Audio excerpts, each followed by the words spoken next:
Hello, everyone, and welcome to the Game Over stream of this month's Game Club. I am not Australian, unfortunately. Elliot and Ruben are not here this month, but I am here with my co-host Matt. We're taking over the Game Club this month, and we're here to talk about this month's game. And we couldn't do this alone, Matt, right? We couldn't do it alone. We couldn't. The game club is just too big a task. It's too much. So we had to get somebody else to help us. So calling in over the phone from a mysterious dark location where there are no cameras, it's our good friend Michael. How's it going, Michael? Wait, were we supposed to get a game over? What? Because I beat it. No, the game is over. So the month is over, so it's the game over. I don't get game overs. I win. I'm a winner. Can you lose in this game? We'll talk about that in a bit. I mean, if there's a way to lose, I found it, but but I also did complete all the endings. Anyway, we'll get into all that. Oh my goodness. Okay, yeah. So we are here to take over to do the game club this month. It's going to be a little bit different because I tried to pull video.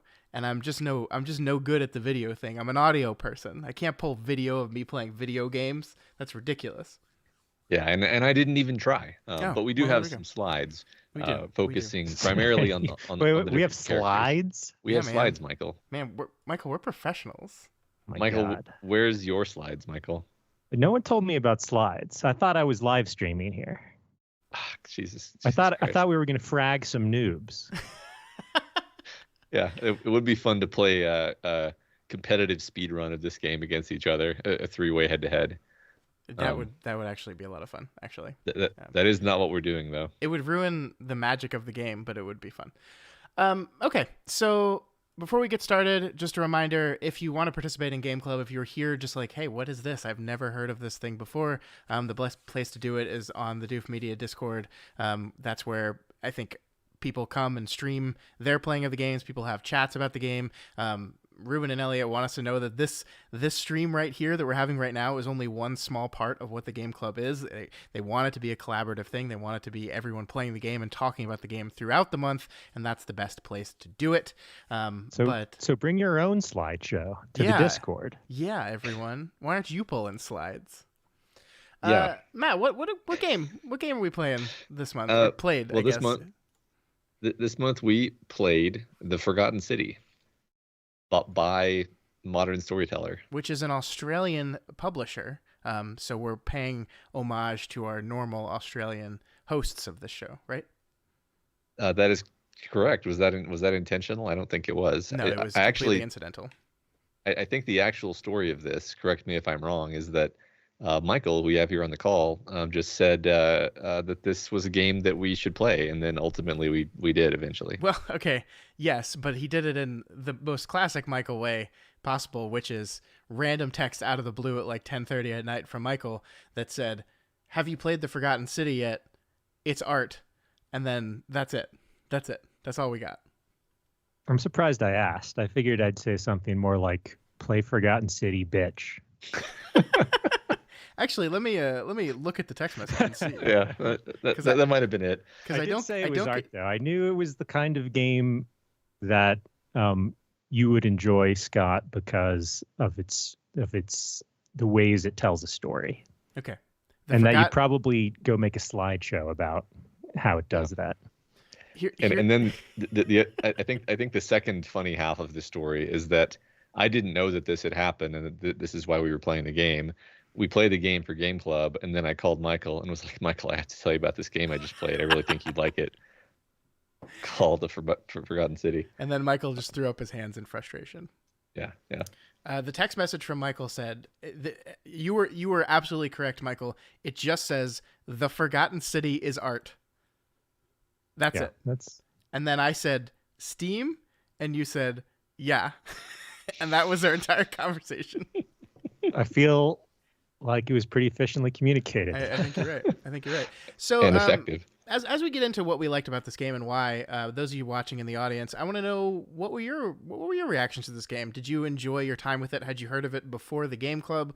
And what did you think about it? And as those answers come in, Michael, I want to know. Just give me your overall. Why is The Forgotten City art? Why did you like this game so much? Well, this game uh, is basically Myst. Okay. Now, I don't know if Myst was before your time. You were born a month and a couple days after me. That's true. But Myst was this game where like it was one of the first games where you just kind of like showed up in a 3D world and they told you nothing and you just walked around and you kind of gradually got these little subtle clues about these people who used to live there. And in this game, you don't really know what's going on, and you walk around and you found like the gold hanged guy and all that, and then you do find people who tell you about what's going on there in real time. And then there's a time travel loop. And so for all of those reasons, I enjoyed this game. Yeah. We have Wildbow in the audience who said the game couldn't run on their system, which is actually something I want to talk about because I have a really good computer and this game ran like shit on my system actually. Really? Yeah, it lots of frame loss, like low, like I just went low frames per second a lot where it lagged a bunch. I don't know why. Yeah, It didn't feel like the graphics were like that crazy. No, but... it just I mean, I think the thing about this game is this was originally a mod for Skyrim, and then they turned it into a full game. So it's possibly just a game that wasn't like fully optimized. I don't know a lot about graphics optimization, but perhaps that was something. Yeah, that sounds right. I mean, my computer ran it, but my UPS kept beeping constantly because that's what happens when the graphics card draws too much power. So anyway, I don't have that. I don't have that kind of complaint. It does suck to hear that people had trouble running it because yeah. What's funny about it is like the graphics are the least important part of this game. Yeah, 100%. Like you could this game would have still been fun if it looked like shit. It happens to look awesome, but I don't think it needed to. If it looked like Myst, it would have been fine, right? Yeah, exactly. Yeah, they could have just like pre-rendered like static backgrounds and had you like point and click around a screen that didn't change directions, and it still would have been awesome. Yeah, I agree. Matt, what did you think of the Forgotten City? Well, I loved it. It was one of those great gaming experiences. And I think it did specifically the thing I loved about it is something that is in games every once in a while, but I just think that this game did it much better than anything I've ever seen, where you have the feeling of your decisions actually having consequences. Like, you talk to this person, you say this answer that is remembered, that there are knock-on effects of that. That now they won't do this for you. Now that person knows this information, and so or you help this person with this thing, and then they'll do this, and it gave you, it really, despite the fact that obviously all the dialogue is pre-recorded, it gave you the feeling like you were actually having a meaningful conversation with people, because like not just in the sense of like you would have a dialogue tree, or like other games you've played where you say the wrong thing and you get like a karma hit. It was like, no, there's like a specific thing that happens now because you said that or because you didn't say that. And a big part of the game is actually like social engineering and just trying to say the right thing to the right people, and that just totally worked on me in a way that it again hasn't with any other game I've ever played. So that was my favorite thing about it. Yeah. I think Michael knows me very well because this was, right up my alley in the type of game. I was really fascinated by the things it was doing story-wise. The gameplay was fun. I mean, we'll get into some of the combat sides of the gameplay in a bit, but you're right that the gameplay is really navigating dialogue trees and making the correct, quote-unquote, correct decision in a lot of these interactions. And I found that very fun, and I found the options challenging while not being like completely confounding. Like you could kind of navigate your way through it. I think this is a game where it wears its themes on its sleeve, but I found those themes very fascinating, and I think the most important part to deliver those themes is the characters. And I thought there's a lot of characters in this game, but they're all extremely memorable because they're very well characterized very quickly. Whether it's because of their style, of their nation of origin, it becomes very distinct where these people are from very quickly, but just because like their interactions with the other characters, like I just found it like I think my first like 30 minutes with the game, as you're meeting more and more characters, I was like feeling overwhelmed. I was like, oh my God, this is too many people. I'm not going to be able to keep them straight in my head. And I know part of what I'm doing in this game is trying to solve this mystery of what's going on here. And how am I going to keep all these people straight in my head? And then I found out very quickly that I could easily do that because they were all so distinct from each other. Mm-hmm. Yeah, and you spend enough time going back and forth between them and really understanding, like they become real people to you in a way that, a really good characters in a book will. Yeah, yeah. And very, I think maybe this is something Michael said to me in a previous conversation, but like, it's more like you're playing an interactive book than an interactive movie or anything else. Sure. Just because of the texture. So I threw together some slides here, and I broke it down into my extremely high level, detailed and rigorous breakdown of how one should think about games, which is to break things down into the story, the combat, and the miscellaneous. So first, I thought it would help for us to just talk about the story, and by way of talking about the story, honestly, I just pulled out a bunch of slides of different characters to really just serve as a way of hanging certain ideas onto those characters in kind of a free form fashion. Sure. I think maybe for those in the audience that perhaps did not get to play the game, do we want to give like a brief high level overview of what the story of this game is? Sure. That's a good idea. Do you want me to do it? Yeah, take a shot, man, and we'll fill in if you miss some stuff. Yeah.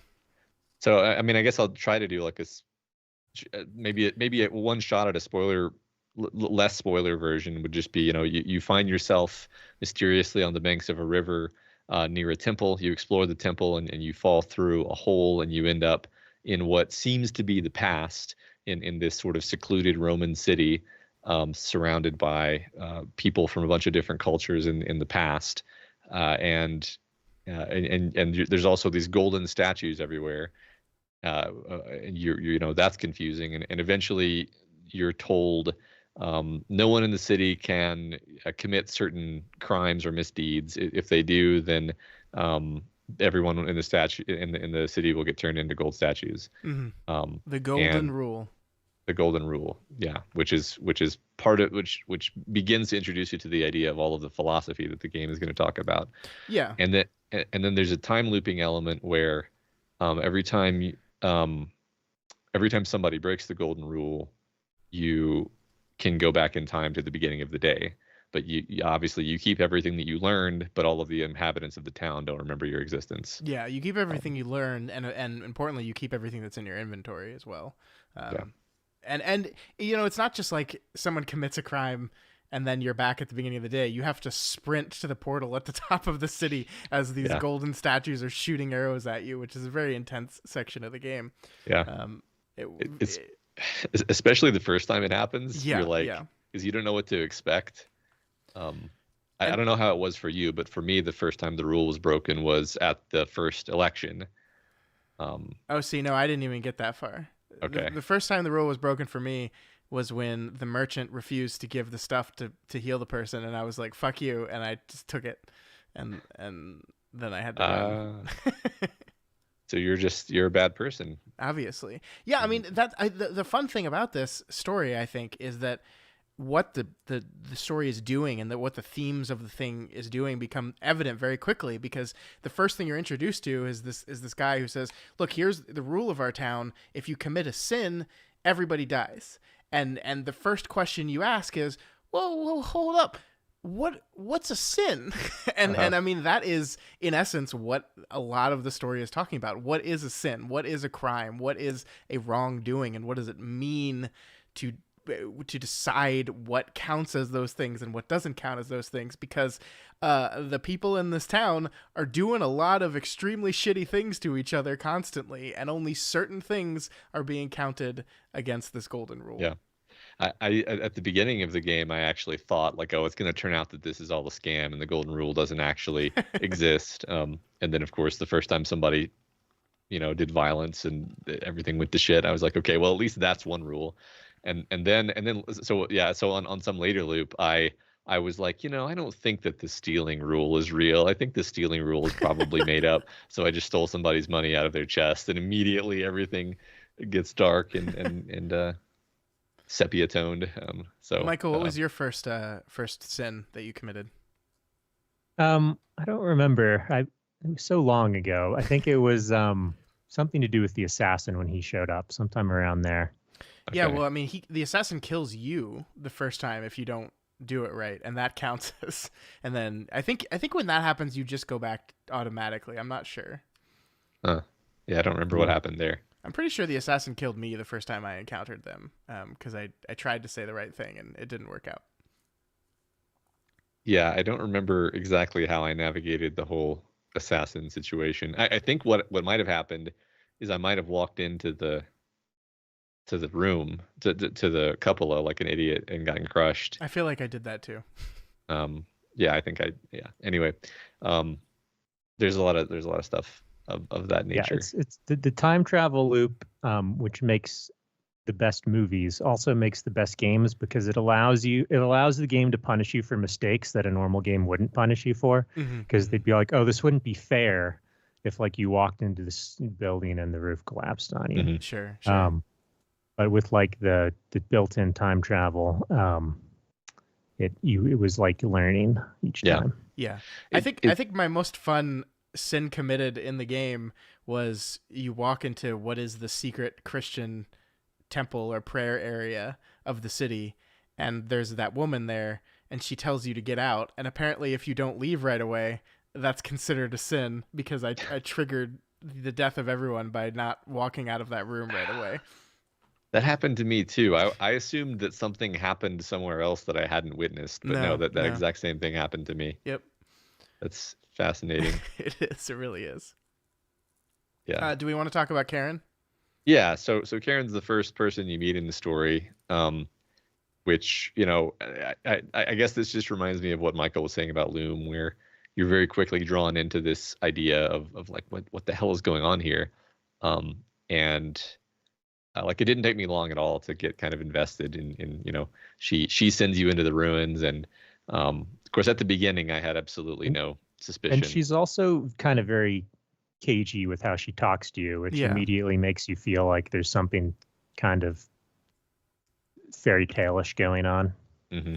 Yeah, I mean, right, like exactly. She's like, well, she kind of like refuses to let you go until you go in and try to get the other guy, which is manipulation. So yeah. And I think like from now on out, like as we're talking about the story, we're just gonna have to talk about spoilers. There's really no way to talk about the story in any kind of depth without doing that. So if you're really concerned about spoilers for where this game goes, now is the time to tap out for sure. Yeah. Because of course we learn that Karen is actually the ferryman of the underworld. I love that trick, because this game has a pretty fun sense of humor where they're actually playing off the whole Karen name thing. Like your protagonist, like, it's like, oh well, in my world that's not a great name to have. And so it's playing off that, and kind of, maybe that's doing like a big misdirect on you. I guess like there's no way you would have ever thought that like your mind is just not at the point yet where you would make the connection between the name Karen and Karen, the ferryman of the underworld. But it's just like this game has a sense of humor to it, on top of being like a very serious examination of crime and sin and personal responsibility and all these things. Yeah, that's true. It's just so well written. Like, it's so unbelievably well written and tight for something that has so much to it, right? Like, you spend several hours playing this game. I mean, at least I did. Maybe I'm just slow. But it just seemed like every, all of the writing was tight. All of the dialogue was very well delivered by the voice actors. Even like I guess mocap is the word. Like, it's very subtle, right? But there was some degree of mocap in the performances, I'm pretty sure. I don't know. I don't know. I mean, like, it reminded me. Did y'all ever play that game, L.A. Noire, where they definitely mocapped the faces, and like part of that game is like the characters' faces like do obvious like deception and lie things when they're trying to hint at you that they're lying or deceiving you. I don't think it was like quite that level of technology, but I did definitely see like the characters' faces looked like they were being cagey at times, and Yeah. looked like they were like just directly lying to you at other times. And I thought that was interesting because it's not like you can call them on that necessarily, but it does feed you information on what to do. Yeah. Yeah, totally. Go back to your comment about it being like really tightly written, Matt. It's basically like the one room movie of video games where like one thing I hate about a lot of video games is they just make you like run all over the place for quests, and they're like, oh, go to this other city and talk to this person and then come back. And this was like one big room, and it didn't take that long to like go and find the other people. Yeah. The city the city both feels large and isn't that big at the same time, which I think is pretty impressive. Yeah, it's important that you kind of learn the layout too, because one, you need to be able to run back to the entrance at any time, and two, like everyone is kind of doing their thing regardless of what you do, so you kind of learn over the course of your repeats of the day like what everyone's schedule is and like where you need to head them off for certain events or whatever. Yeah. Can I Can I talk about my favorite device? Maybe I'll wait for the gameplay section of that to talk about my favorite device that this game adds to the whole time loop thing. But yeah, sure. We'll put a pin in it if you think you can remember it. I will. Okay. So I guess for this slide in particular, I think one thing that's great about what you captured here, Matt, is there are quote unquote classes in the game. You choose at the very beginning what you were doing, and that determines what your class is. I'm curious what y'all picked. I picked Ancient Ruins, so I think I was an archaeologist. What was the perk that you got? I don't know. You got knowledge. Yeah, there's I got one knowledge. that gave you some extra dialogue options. Yeah, like there were times when I was looking at structures where I was like, I could tell that this is blah blah blah. Huh. So you got a gun. Okay. If you're a soldier, you got a gun. Yeah, you got a gun with some, which is totally worthless, right? Or is it, Matt? Or is it? Well, you run out of bullets and then you're effed. So I was the I think I was the thief on the run from the law. So I got a perk to sprinting speed, which was sort of a blessing and sort of a curse. Like it definitely made it really easy to get away and to evade the archers, which happens over and over, obviously. But the downside for me actually was you're so fast that it breaks your feeling of any sort of immersion in like being a person in the world. You're just like the Flash jetting around. And it's like, okay, well, obviously this is convenient, but I don't really feel like I'm like a guy in this setting anymore. Interesting. Yeah. Do you remember what you were, Michael? Yeah, I think I can't see your slides, but it's like amnesia was an option, I think. Yeah, I barely remember anything. Yeah, I chose that, which I don't think gave me anything. I think it was just like more HP or something like that. Okay. Yeah, I think that's right. Actually, that's my recollection. Man. I feel like every one is better than the archaeology one that I chose. I kind of wish I'd chosen that just because you would have gotten more like speech options, which is the more fun game thing. I don't know if it actually lets you solve any situations, though.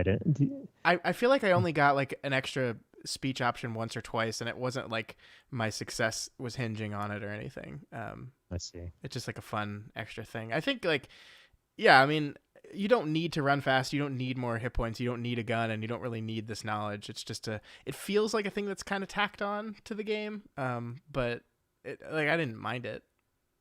Kind of a fun, they could have even spent more time on it and allowed there to be like a few unique solutions to different situations, depending on what you chose at the beginning to give the game like some repeatability. But yeah, maybe there are, and we just didn't catch them.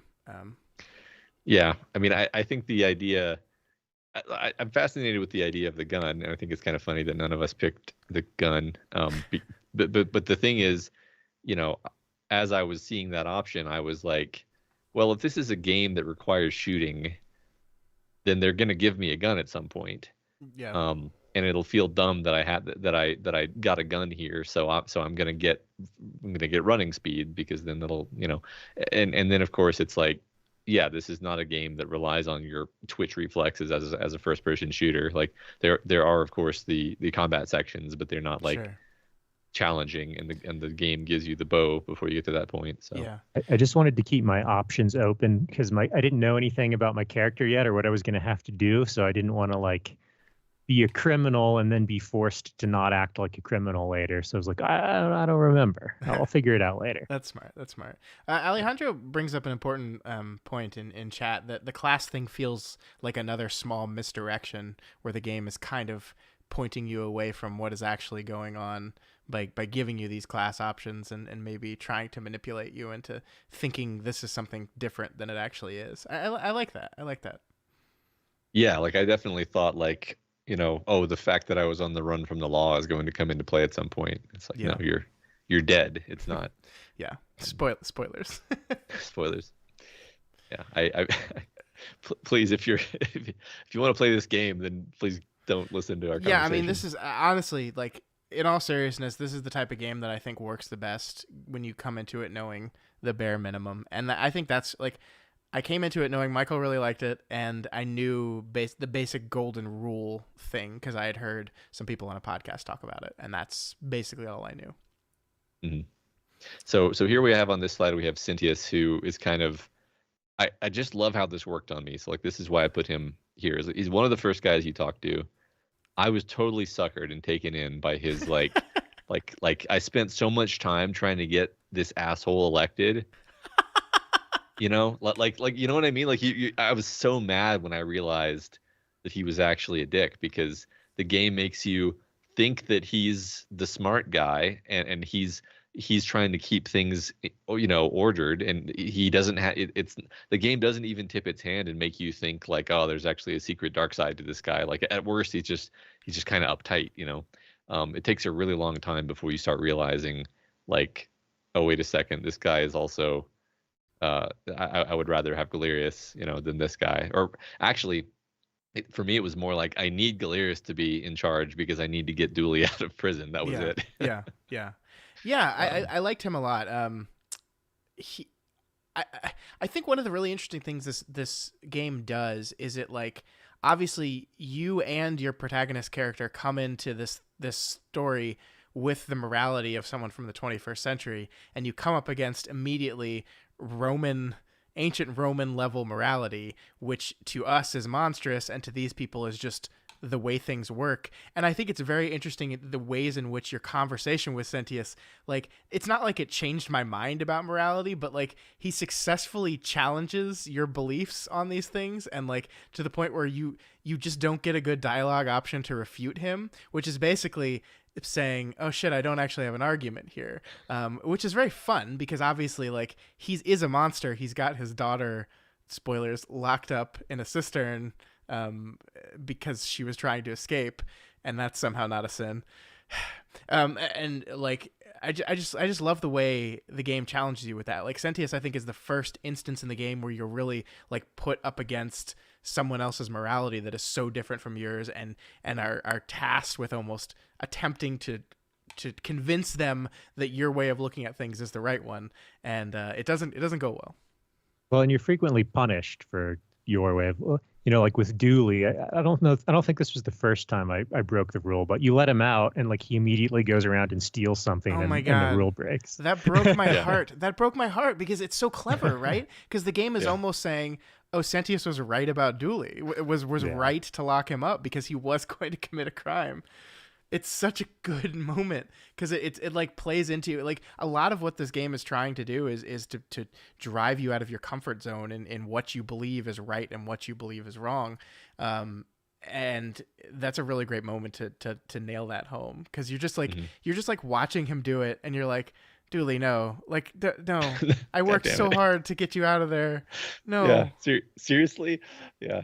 Oh God, no! I it's funny. I actually pulled a Dooley slide just so we could talk about that. So we can skip that one when we get to it. We can skip it because we already hit that point. But yeah, the talking about the philosophy and the debates, I was like so pleasantly surprised by that, because I just don't expect much from the video game medium when it comes to like the quality of a philosophical argument. But there's so many instances in this game where you're having a philosophical discussion with a character, and like all of the dialogue tree options are like reasonable things that I would say in response, and then the character says another equally reasonable thing in response, or at least something that's understandable from their position, Yeah. if not like correct per se.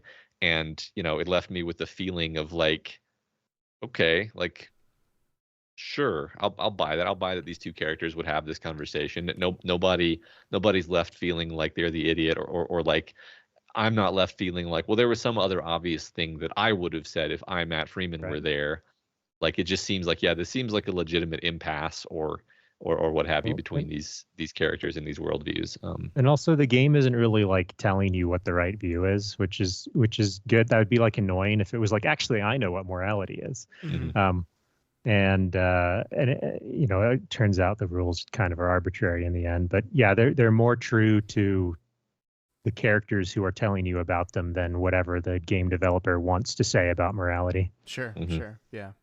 Yeah, I mean, and I mean, there's different things. Like, I think our character is so indignant at the horror that's going on here. Like, we learn about the Roman practice of, and I'm blanking on what it's called, but basically, Decimation. yeah, there you go. And our protagonist is like horrified by that, because that sounds terrible. To punish everyone for the mistakes of one person sounds terrible. But there's so many characters in this story that are just like, yeah, I mean, like, it works though, and so what do you want? And you're just like, no, but it's awful, and I find that whole thing fascinating.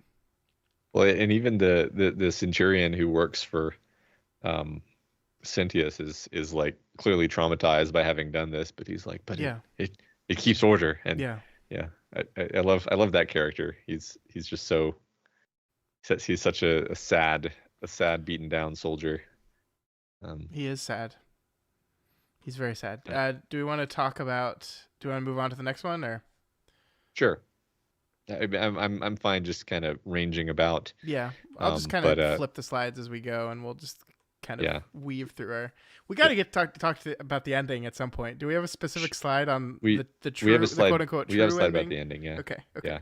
The slides I did pull were just like, I don't think I want to miss talking about this character specifically. So Sure. I really, so Equitia is sort of your Virgil. Like, she's the guide. She's the one who helps you understand what the hell's going on. Mm-hmm. And I think there's like a highly disproportionate amount of the game is talking to her, if I recall correctly.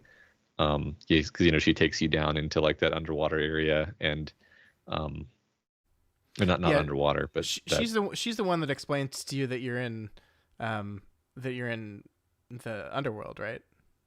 yeah, or at least that's her theory, and Mhm. and then you're sort of tasked with proving it. Yeah, she's the one that gives you the tablet quest, if I'm remembering Mhm. correctly, which is the kind of the main Yes. the main thrust of the late game, if you could call it Yes. that. And she's just kind of a delightful person. Like, in the same, we talked earlier about the idea that like you feel like these are all characters that you get to know, like the characters that you love in a book. She was just like a great friend, where I was just like I'm very fond of Equitia, which is ridiculous because it's a game, but it's like, yeah, that's fine. I can be fond of fictional characters. Yeah, I mean, I don't think she's a person who like I ever felt really frustrated with. She's just kind of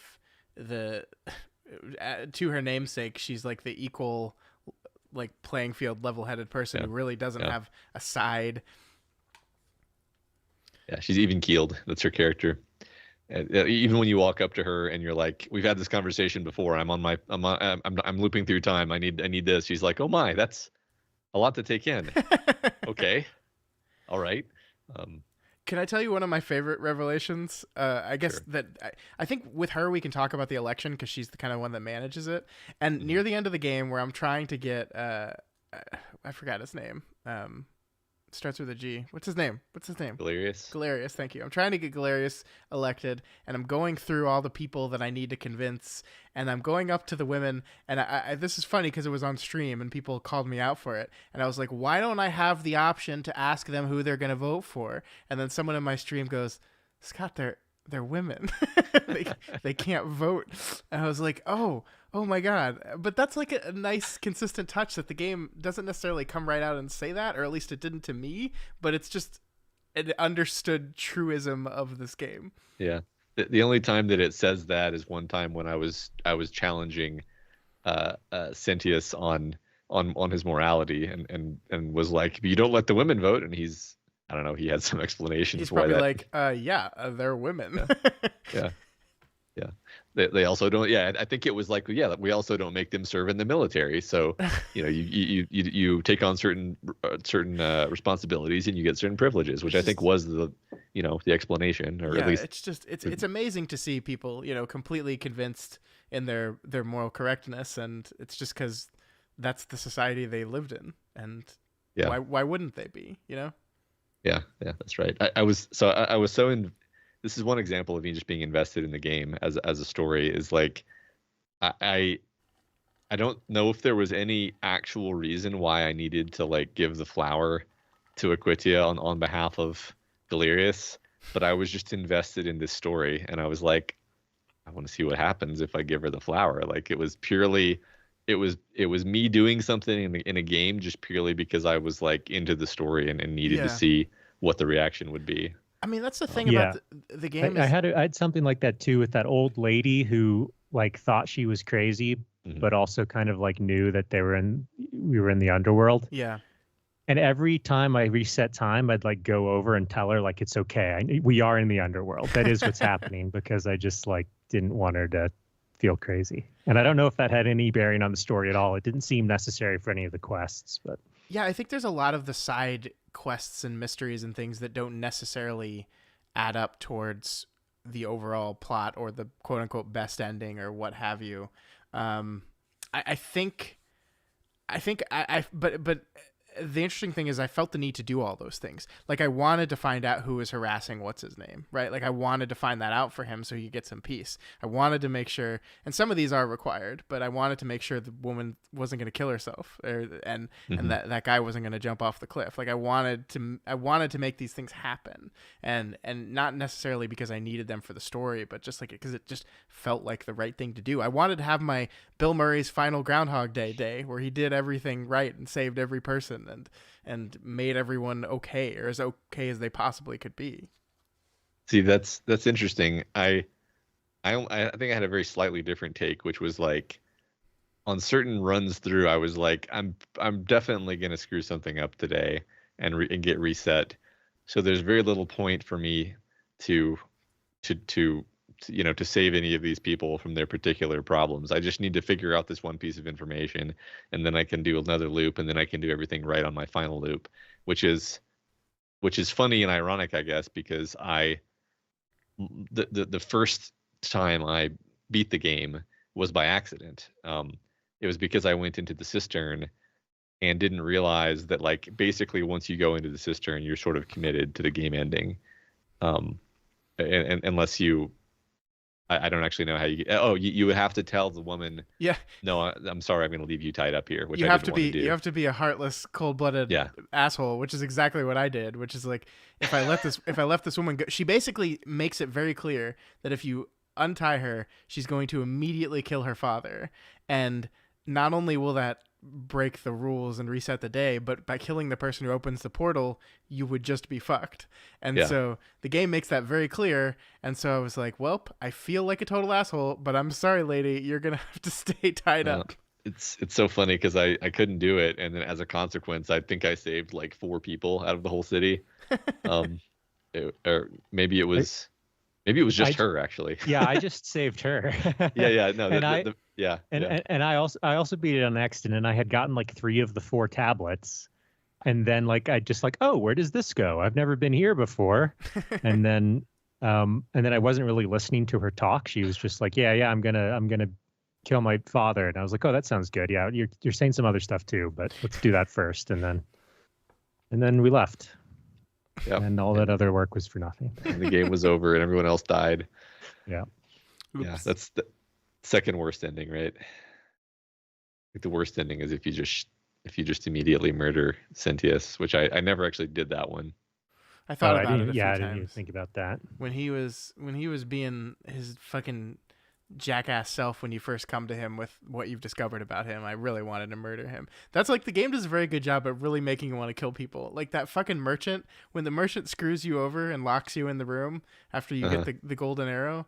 Like I literally came back after I did everything in with the one crazy woman slicing the gold off the people. I did all that stuff. I exited that place at the end of the day, and I found the merchant guy in the tavern, and I was like, when I shot the zombies with my bow, it wasn't considered killing someone, so probably won't consider this either. And I shot the merchant with the bow, and of course I was wrong.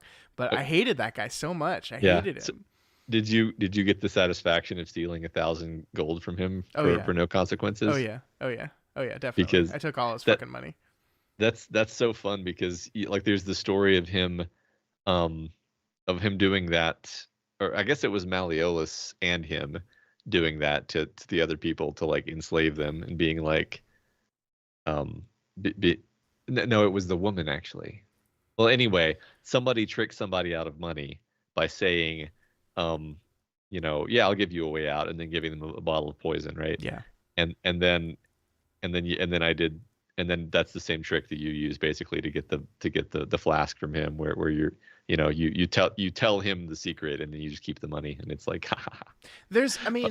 it's funny because like I screwed up a few times because like when it came to saving the people that were indebted to Malleolus, like I gave them the money to pay off the debt, but then also when I went and exposed Malleolus for who he really was with the proof, part of the options was, and also you're releasing them from your debt. And I was like, fuck, I already gave them the money.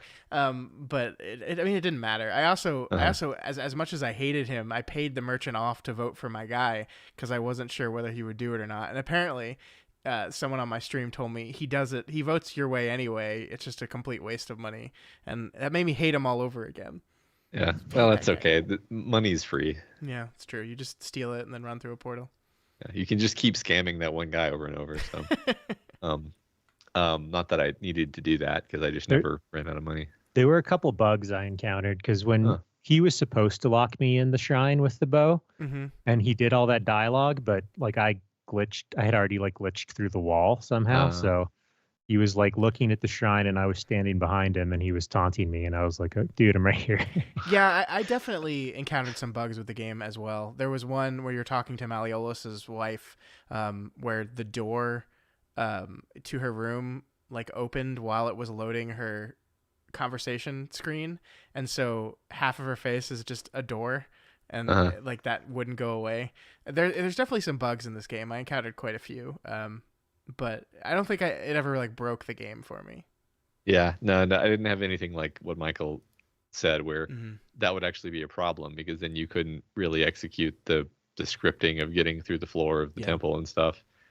Alejandro says, "Did anyone not give Equatia the flower?" I couldn't imagine maybe she and Galerius are not together in the fourth ending if maybe you don't do it. But Bishop says they get together no matter what, which is a little disappointing. I was gonna say I don't think I encountered this flower. Where did the flower come in?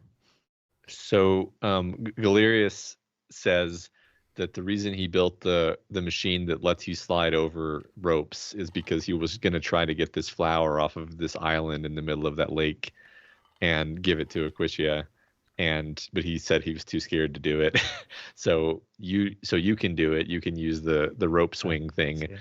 To drop down on the island, get the flower, and then you give it to Equatia, and then she says, "Yeah, I already know Galerius is in love with me," and tell him that when I turn 36, we can bang. Because that's the rule. I missed this whole subplot, but wait, why 36? Because she's a priestess, and like her vows expire at a certain point. Oh. Yeah, that's my recollection anyway. I don't remember what. This just I was just reminded of like we were talking about Sentius a second ago, I guess, and I was remembering how like one of the times that I went to talk to him on some loop, it was probably like 5 or 6 loops in, I went to talk to him and he's like, "Yes, can I help you?" And I was like, shouldn't he want to have like the intro conversation with me because this is the first time he's talking with me? whatever. And then I just kind of went on with my life because I figured maybe sometimes the game, chooses different dialogue options. And it was only at the very end when you're confronting him that I realized, like, oh, that was because he was also tired of having the same conversation over and over. Yeah, that's great. I think he reveals that earlier if you're like how do you know me or something like when you have some option to kind of like call him out on being like, hey, how do you know we've met before? And he tells you. Yeah, you can push him to reveal himself much earlier in the game, because I think I did that too. I'm not exactly sure how I did it, but I remember very early in the game knowing that he was a scumbag, and I did not like him. I did not find that. I kind of for some reason I didn't talk to him very much. Speaking of scumbags, we got Malleolus on the screen. Yes, our Christian member of the organization. Guy who probably set Rome on fire, I guess. I don't know. Well, I mean, that's the interesting thing is like that, like in history, that was just Nero, right? That was Nero who lit his city on fire.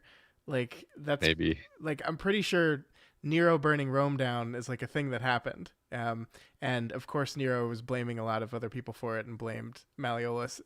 I don't know though. I don't know. Maybe in the world of this game, he really did set Rome on fire.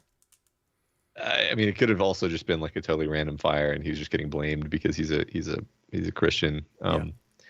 But he was a fun, delightful scumbag. He's awful, and he's got an assassin after him. I like the unfolding of the mystery there, where you're trying to get dirt on him basically, and it just felt very organic the way like he talked to his wife. You learn some things from his wife. You talk to the assassin later. You learn about the heterochromia, and then you begin to put things together. And say like the one of the coolest bits of the game for me was when you're getting into his compound and you have to jump off of the cliff the first time. I think that's the only way.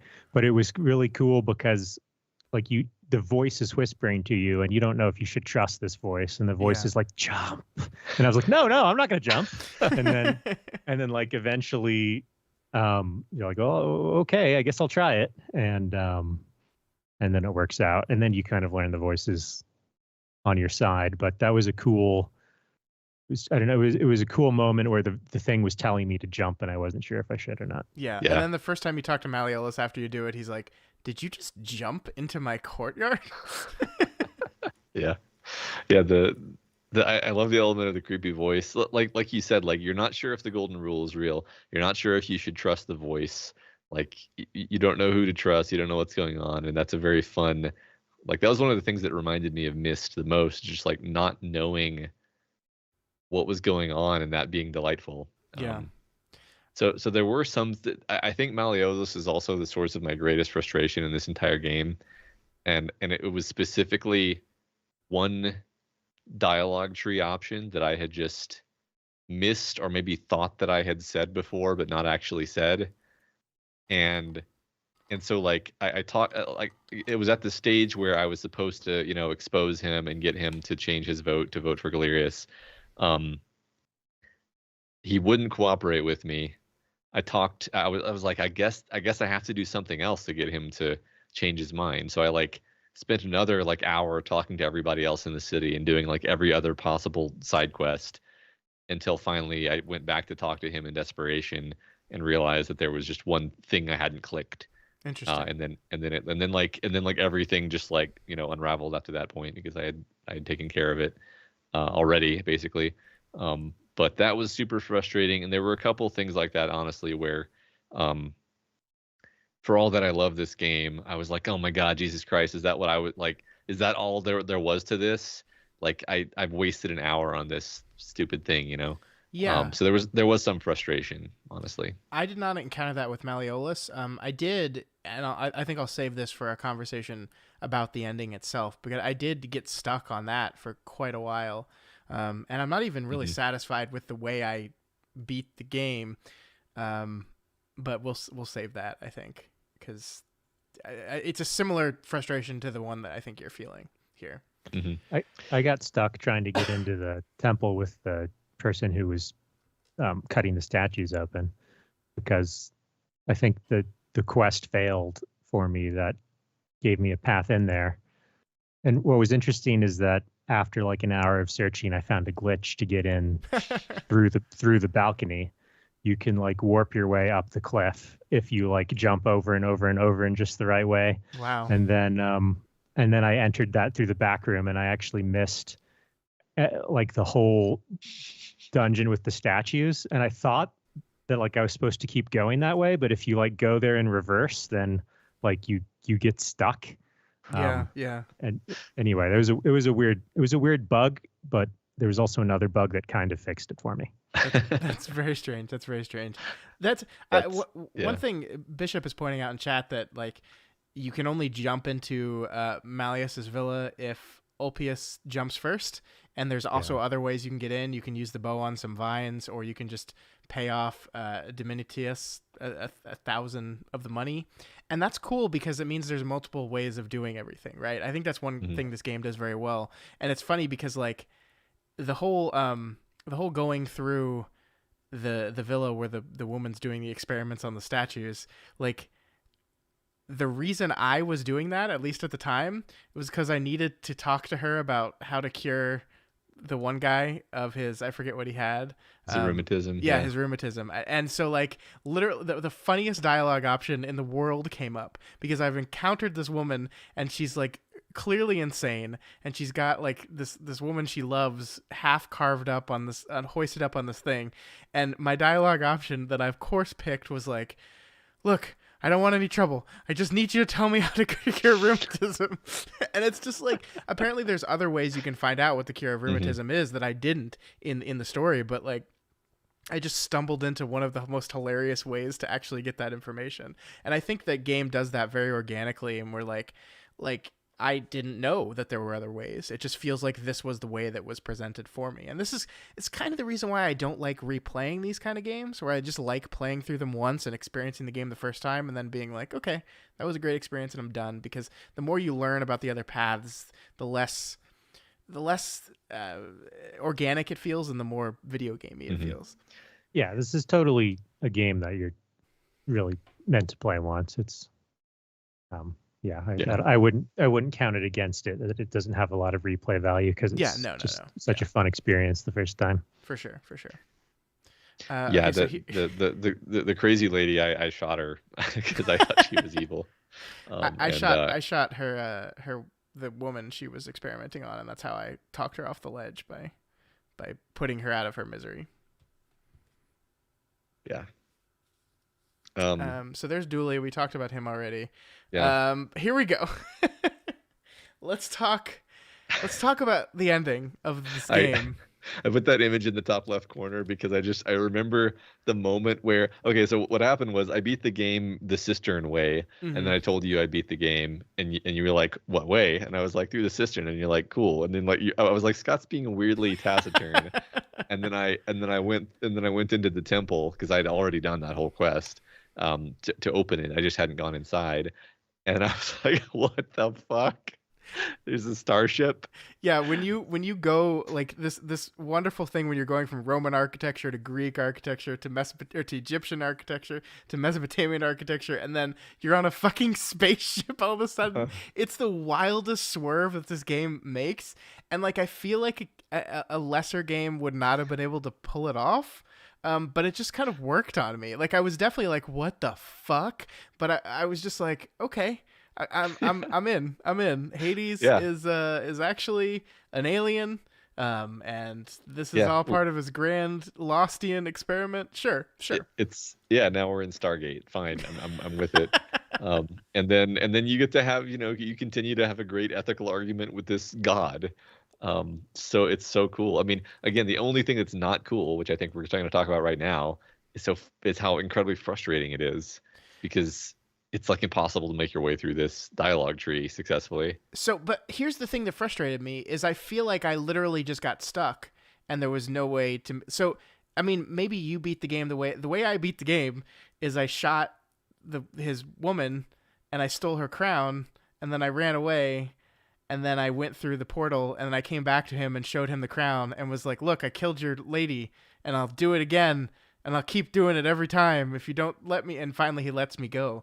But like, I wanted to convince him. Like I wanted to beat the game by convincing him that he was wrong. And I just feel like I ran through the dialogue trees multiple times, and I felt like I was missing something. Yeah. That So, I did kind of break the game for myself when I did this, but the first time I went through, I did what you described, where I ended up having to shoot his wife and then bring her crown back, and so that was one of the endings, right? And then I was like unsatisfied. I was like that sucks still. Yeah, but don't you get like the that. canon ending that way? Because I still got the ending that called itself the canon ending. Where you're in the museum. Yeah. Yeah. Yeah, I mean, you still are allowed to leave that way, but the way to persuade him. So, by the way, I looked this up. I looked it up. That's the sense in which I broke the game. But you have to like explore some specific tree where you get him to talk about the fact that the gods basically made themselves human, and then you have to very carefully choose the dialogue options where you're like, you're not a monster. You just made a mistake because you're mortal and because you're human and humans make mistakes. And like that's sort of the crux of the thing that makes him able to accept the fact that he spent thousands of years torturing people, and not just reject you. That was, and when you lay it out like that, you're like, okay, I get that. That's fun. That's like character driven. Yeah. It was just like an incredibly long conversation, and you had to say just the right things, and that made it frustrating. Yeah, I mean, because if you kind of mess up, you find yourself trapped, and then the only way to start over is to run and do all that thing all over again. You know? Yeah. But yes, Alejandro, you can convince him. I didn't figure it out though. I had to look it up. I think one of the things that I love about this as like the kind of climax of the game is if you think about the arguments you're making to him and the arguments he's making to you, the game has kind of taught you all of this throughout it, like through the different arguments you've had and the different interactions you've had with different people throughout the game. It's kind of taught you how people are going to react to certain lines of arguments. Like the one big one I'm thinking of is the one guy who, when he learns that, you know, I think it's the Egyptian guy who like is furious to learn that his religion was just one taken from one before it, just like he thought that the Greeks did to his and the Romans did to his. And like the one thing that I think is teaching you is that when people are shown the error of their ways, or shown that they've made mistakes that they're accusing other people of making, a lot of times their reaction to that is to just ignore it or double down or just refuse to see it. And I think that is kind of teaching you how to handle this guy, because if you take that tactic with him in a different way, where you're pointing out that he's made the same mistakes as people made before him, like he'll get defensive and won't listen to it. And so like I think the game is very cleverly throughout doing these things where it's subtly and possibly unbeknownst to you teaching you how to have these arguments in a way that leads you to success with Hades, which is like I the reason it was so frustrating to me is because I got that and I could kind of see that it was happening, and yet I still couldn't convince this fucker to just let everyone go. Mm-hmm. Yeah, I mean, it's funny. Bishop in the chat is saying like, "Oh, it was very easy for me to convince him," and I think it's just a matter of did you happen to hit upon the right dialogue options in the right order, such that the right options appeared? Because if you don't, what I learned from reading about this is if you don't happen to hit the dialogue kind of side tree where he says like, "Yeah, we turned ourselves into humans," then you don't get the option to say, "It's okay, man. Humans make mistakes," and then there's no way out. So it's I don't love that. I wish. I'm so conflicted about this, honestly, and this was a big kind of thing that I thought about after, while and after playing the game. Is I was really happy with the way that the game made it feel like there were consequences to mistakes, because if you say the wrong thing to the wrong person, or you do the wrong thing, then the golden rule gets broken, or maybe you just piss someone off and now they won't cooperate with you, and you're like, ah, shit, I have to reset the day to get this person to cooperate with me, or I have to figure out some other way. So like and then whenever you reset the day, it's like, ah, this sucks. I have to like do all these things again and talk to these people again or whatever. So it's like, it feels like just the right amount of stakes and consequences to mistakes, which is, I think, really hard to do in video games, right? I mean, normally we resort to really artificial ideas like, hit points or whatever. And it's like, yeah, that's not a thing. But this was one arena where I was like, okay, everything I just said about the stakes and the implications of mistakes being weighty is valid, but also, damn it, I want to have the satisfaction of beating this guy, and it didn't quite feel fair, I guess. Yeah, I think I get that. Michael, how did you beat this guy? Well, yeah, I did the cistern ending, and then I realized that I just wasted like all my effort on those tablets, and I was like, I want to go back and finish the tablets. So I reloaded that save, and then I did the shoot his wife thing. Okay. And I got the museum ending, and then I was like, oh, that must be the ending. I didn't know you could convince him. Yeah, I just felt like I could, and I felt like a failure at the ending, and that's my most frustrating part about it.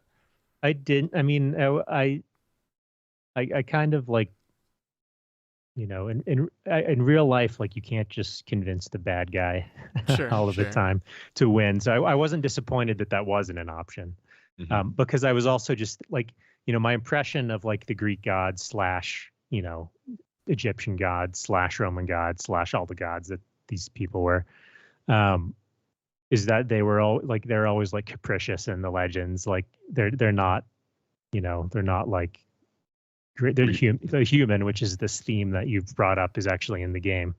So I was like, yeah, I'm probably not gonna be able to convince this guy.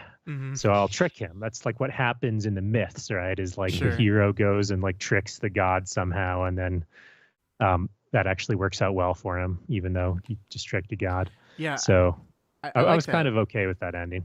And I think this is one of the big differences between you and me, because like what happened was, and the reason why I felt so unfulfilled by that ending was that like Hades really admonishes you for doing that. Like he calls you despicable, and like he calls you a bunch of names for the way you're winning. And like you, Michael, probably went like, hey, fuck you, buddy. But me, I was like, oh, no, I don't want to. I'm not mean. No, I'm good. You're like, it's so funny. Like he's the bad guy and he calls me names, and I'm like, no, I want you to like me, bad guy. Yeah.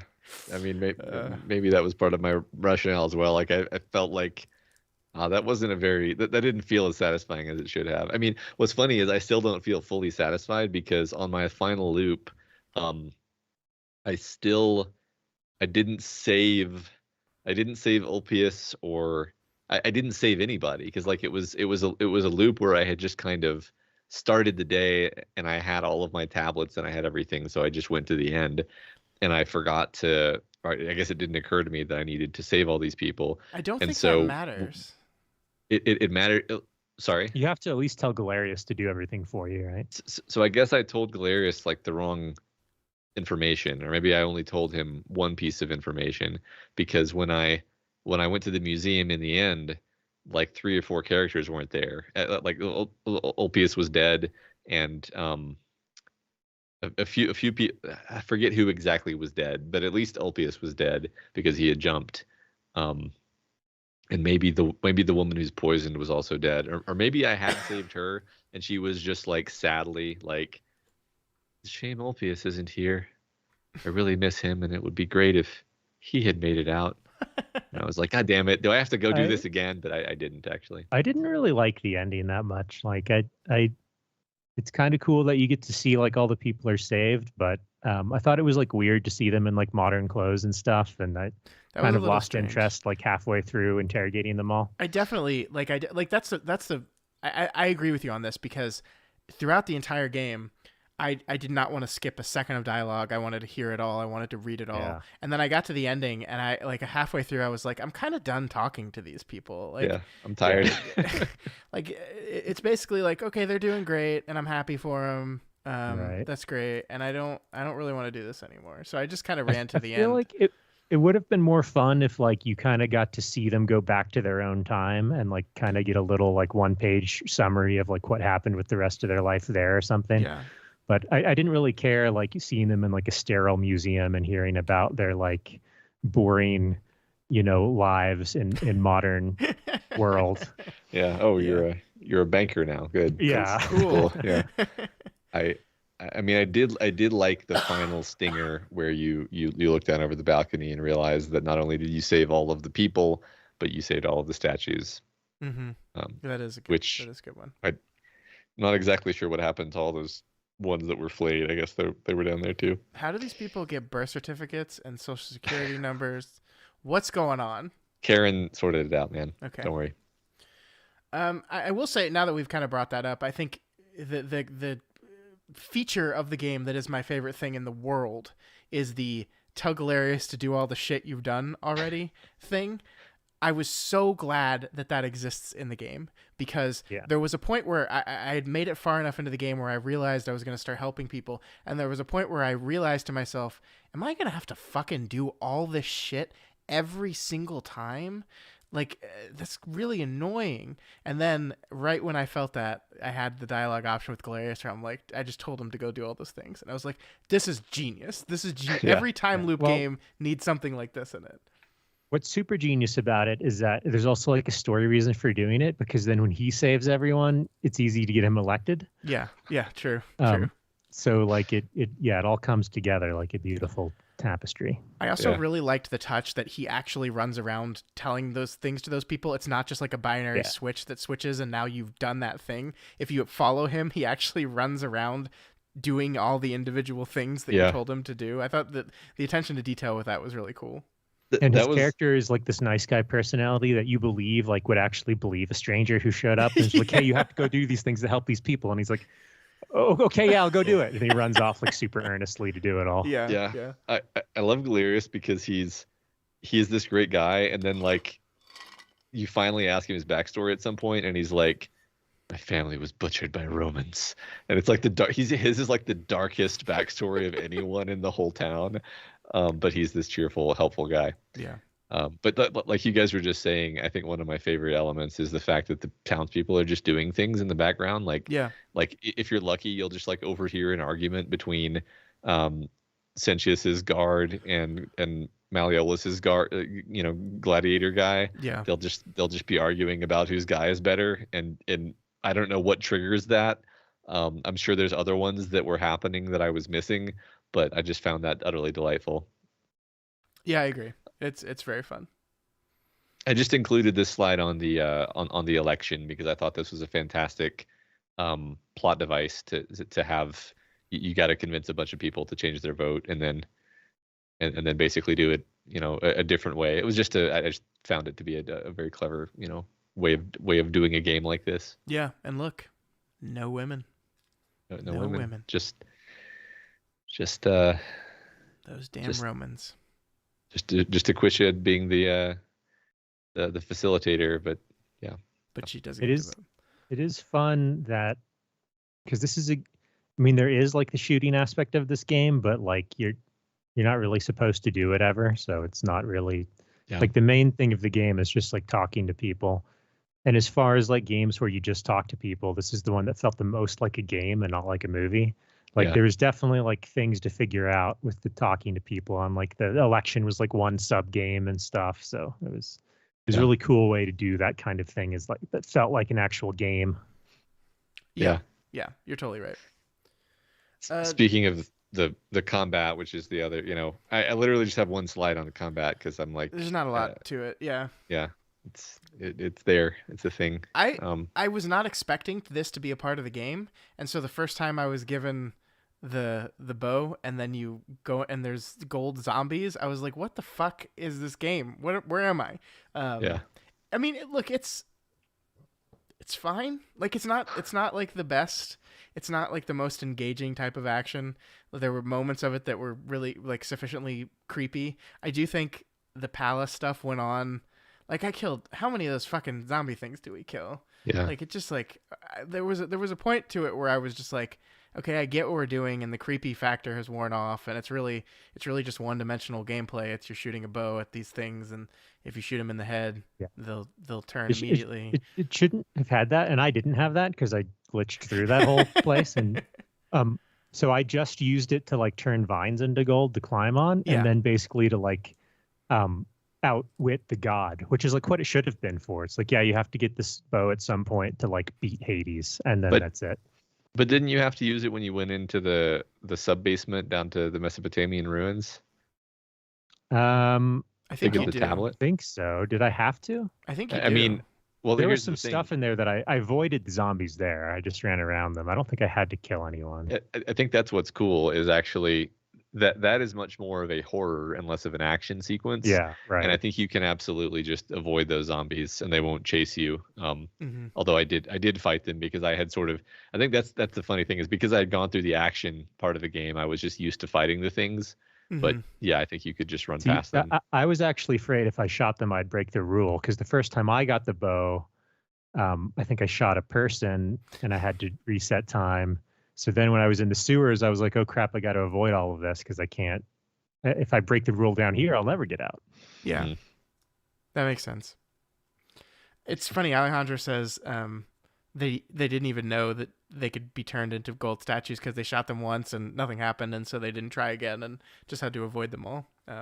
Yeah, I mean, I think that's indicative of a combat that feels tacked on and unnecessary and not the best. I agree that like the best parts of the game are the conversations and the dialogue trees and like piecing together the mystery and solving the stuff, and the worst parts of the game are first person shooting with a bow and arrow. Like it's not what's bringing people to the game. And I wonder, obviously we didn't play the Skyrim mod version of this game. I wonder if this is something they specifically added when they stretched it out into a full game, if they felt like it needed something like this. And my answer to that would be it did not, and I wish you had. Probably not though, because in Skyrim you also have like first person bow mechanics. So.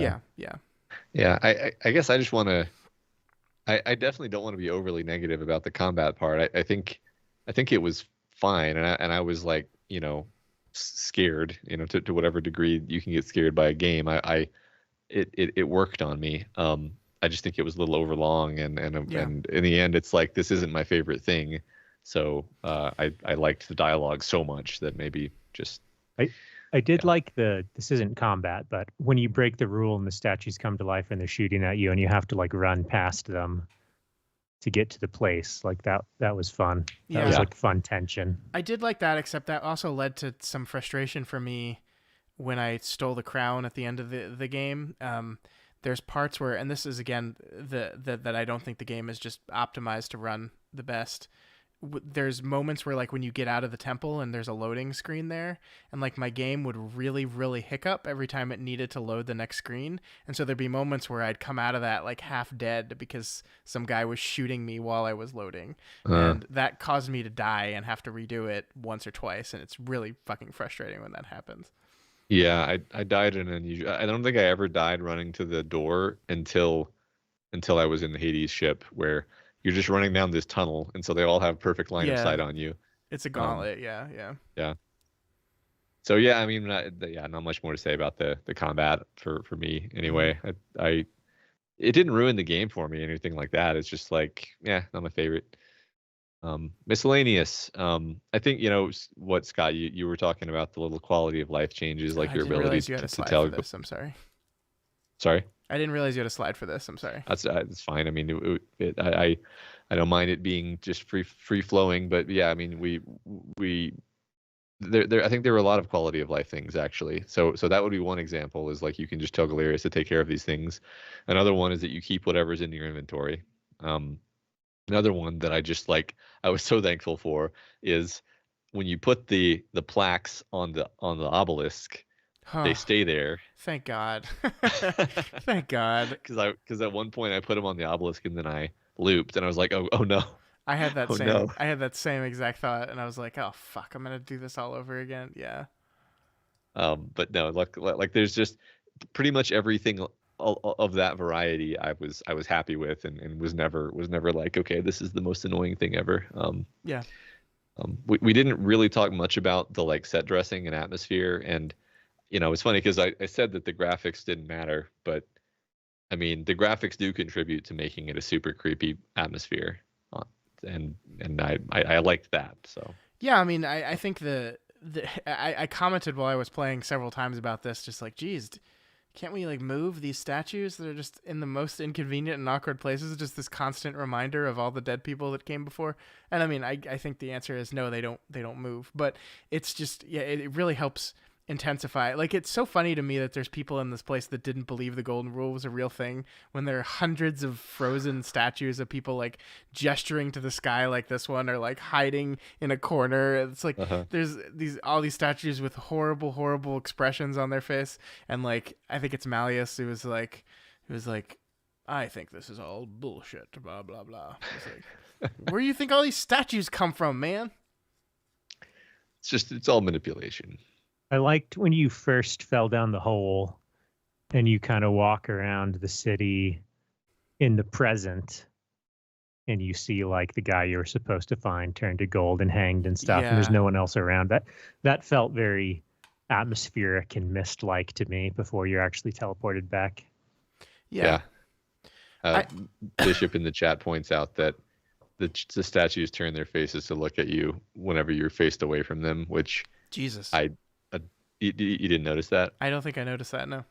Yeah, so that to me was my favorite and most delightful thing, because I noticed it immediately, I think, because I heard it happening, where like you're walking into the city for the first time and you hear like, and you're like, what was that? And then you look and like the statue's looking at you and you're like, was that statue looking at me before? And then you like walk a little bit more, you hear, and you're like, wait, what? And then the statue's looking at you, and then you realize like, you can look at them and then look away and then look back, and they'll be looking at you even though they weren't before. And it's pretty much consistent throughout the whole game. Anywhere there's a statue, they'll do this. Unless they're of the kind where they're clearly posed in some exaggerated way, then sometimes they won't. But sure. Yeah, I love that. That was so freaking creepy. And then the whispers, God, just the whole city is just beautiful. Whispers were great. It was very. And another reason I didn't really trust it is because of like Hellblade and playing Hellblade and having all the whispers that are driving you insane the whole time. And I was like, oh God, I'm going insane again. Yeah, I get that. I don't know that reference. I love the city. I love the city. I love the design of the city. I think one of the things that games like this, like sometimes like you're told this is a city that people are living in and it just doesn't feel lived in, or there's only a handful of people. So it does like you're being told that this is a big city where a bunch of people are living, but you're really only meeting a few, even though there's only a less than a couple dozen characters. It just feels like this is a place where these people live. And then I love that it's divided into these different sections, and you know, it all feels realized and lived in and real. And I think that's such an important aspect of the game working on you.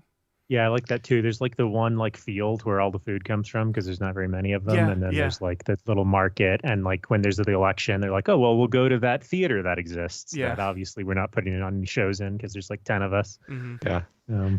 There's Virgil, who's like the blacksmith. I remember like I think the first time I ran into him, he was like in the market, and I was like, yeah, the NPCs are always in the market. That's how games work, is the NPCs just hang out in the market. And then I realized later, like I couldn't find him, and I actually found him in his like blacksmithing shop doing some blacksmithing. And I was like, oh, yeah. I mean, that makes sense. or like at the tavern. Yeah, like late at the end of the day, they're in the tavern drinking, and yeah, it's really great. It's really well designed and really fun, and exploring the city for the first time is a really fun part of the game too, where you're just like finding out where places go and how to get to certain places. And it's just like games that make me explore are really great. And this is, I mean, you compared it to Myst at the very beginning of the episode, Michael, and I think that's a spot on comparison.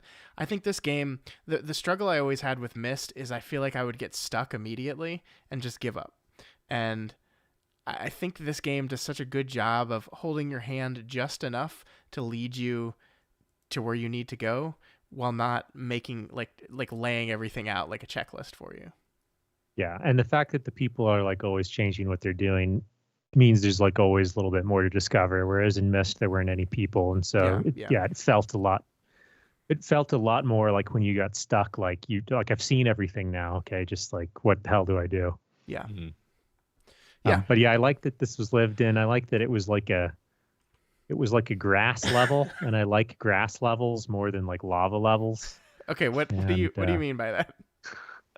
Like in games, like you know how when you go to like hell or like some other dimension, and there's just like floating islands and lava, and it just doesn't feel like a world that people would be okay building houses in. I This see. Yeah. But this did. Okay. Yeah, well, I think it's important that it be believable that it's just normal Earth, and then you eventually realize that you're not just in a cave. But yeah, it's great. Yeah. Oh, yeah, cool. Anything else either of you wanted to hit before we wrap everything up? I think we hit on everything I really wanted to talk about. Yeah, I think we hit everything that I wanted to talk about. Really glad that we played this. Thank you, Michael, for thanks telling Michael. us about it. Michael, is this your favorite game you played this year?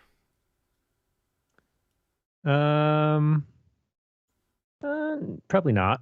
What is your favorite game that you played this year? I don't know if I have like one really standout favorite, but there's other games I've definitely played more and enjoyed, but had criticisms of. Like I've played Pathfinder: Wrath of the Righteous for probably like 40 hours or something like that. Wow. Which you wouldn't like, but one cool thing in it is it's too hard to explain. there's like a choice. You're like a hero, kind of chosen one sort of thing, like in a lot of games. But you get to pick like from like angel path, demon path, like trickster Loki path, like Aeon, like judge of law, like everything must be by the law path. And all of the paths end up feeling different enough that it's kind of cool.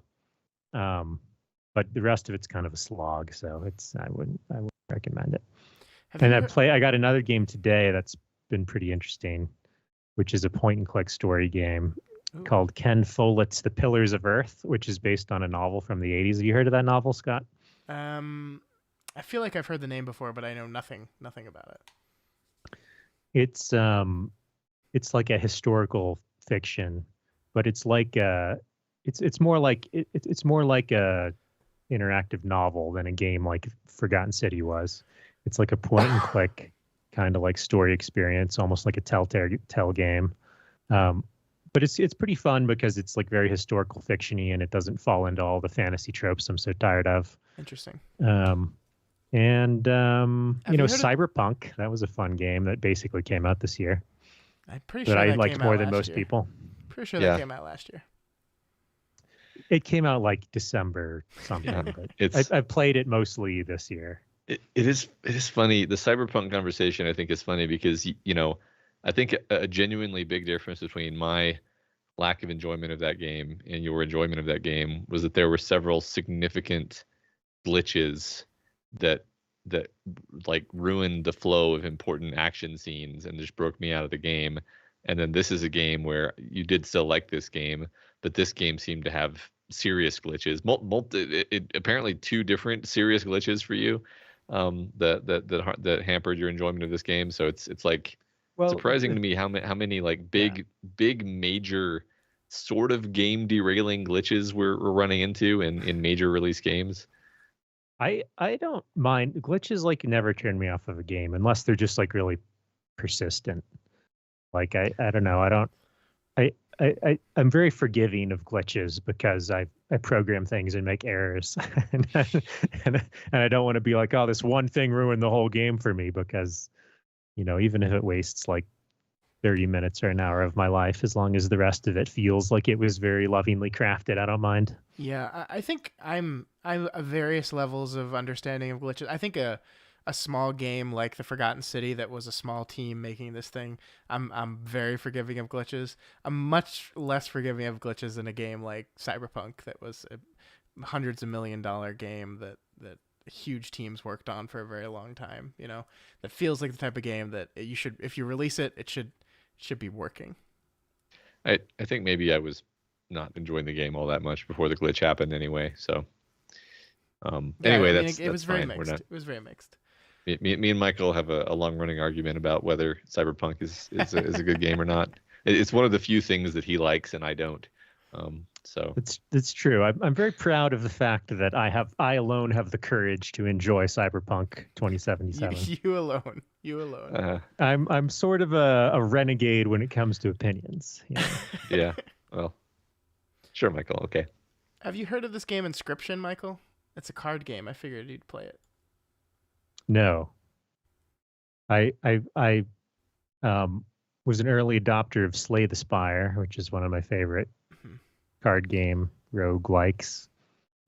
But I've not heard of Inscription. I don't know if Inscription's a roguelike, but from my understanding is it's a crazy game, and I'm not really a card game person, but from what I've heard, I kind of want to try this one. Okay, I'll give it a look up. And text me your single sentence text messages about it. And okay, that's cool. I'm looking for more games that are good. So if anyone knows any, then put it in the chat, and then Scott can relay it to me. Because I'm joining on my landline. So. Michael, have you played? God, why am I blanking on the name of my favorite game of all time? Final Fantasy VII. No, fuck you. Outer Wilds. Have you played Outer Wilds, Michael? No. Is that? No, that's Outer Worlds. No, Yeah. What's Outer Wilds? Outer Wilds is an indie dev game where you explore a solar system with multiple planets, and it's a time loop game, Michael. It's a time loop game. It sounds kind of like what's that one game? No, it's not No Man's Sky. Yeah, No Man's Sky. It's not. It's not even close to No Man's Sky. No. Oh, good. No.